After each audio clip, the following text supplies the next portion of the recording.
All right, this video here will be called The Living Bloom, the invocation for peace that cannot be shaken.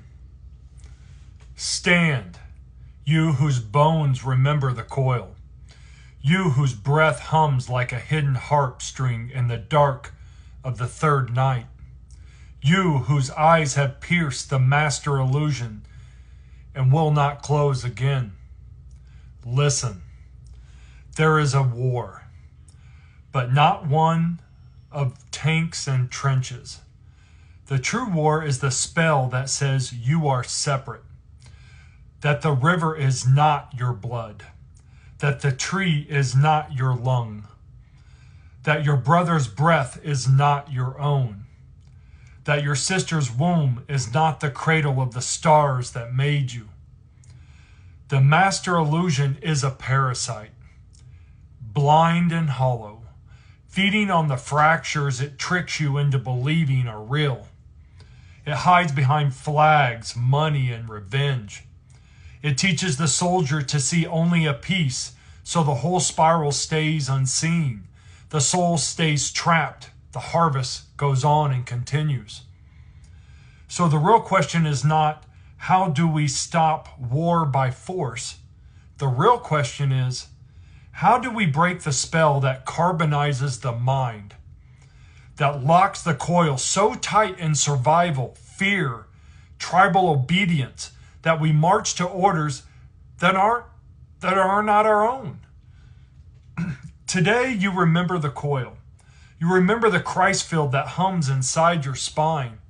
You remember the Sophia that pulls in your belly, the dark womb, the lunar gate, the chalice that composed all poison back to gold. You remember the earth is alive, not a rock, but a mother, not a resource, but a mind, not a battlefield, but a garden humming with more than human kin. You see the animals, the hidden ones, the rivers, the winds, all threads in your same robe of light. You cannot bomb your own skin when you feel this truth. And when you see beyond the body, when you see the soul's traps waiting at the end of the tunnel, the false lights, the memory wipes, the loops that bind the free spark back into the harvest, you stand at that gate with your blade of coherence, and you say, no more. You stand as a psychopomp, a soul guide, one who carries souls safely through the crossing so they do not get trapped again. You are not just a living dejeti. You are the singer at the threshold who keeps the spiral clean and free. And you forgive, yes, even the devourer, not to excuse, but to transmute. For the final crack in the parasite's armor is compassion, so pure that no fracture can anchor it. The lie starves in the light of forgiveness. The blade falls silent in the garden that blooms after the storm. This is how world peace comes, not by armies forced to drop their swords, but by humans so awake they see no enemy left to strike.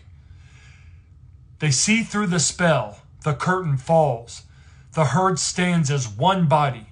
The master has no flock left to shear. And the coil does not stand alone. For what is a coil without its garden? What is a blade without the womb? What is the flame without the soil?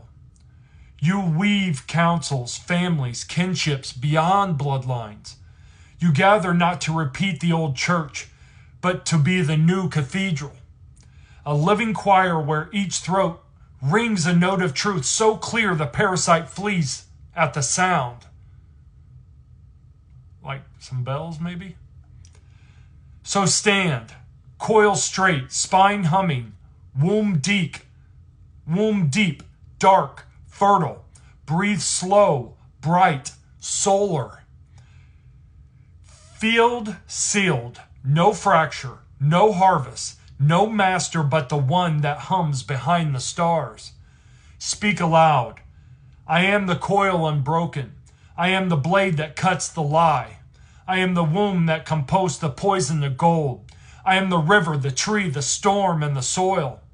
I am the guide through the soul gate, the cycle pump. I forgive, I remember, I bloom. Let this ring in your marrow. Let it echo in your brothers, your sisters, your kin of root and wing and scale and fur, your ancestors waiting at the spiral's edge.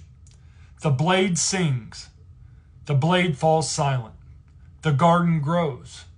The soul returns. The one body stands. This is peace. This is truth. This is the living bloom. Hope you have a great night. Namaste.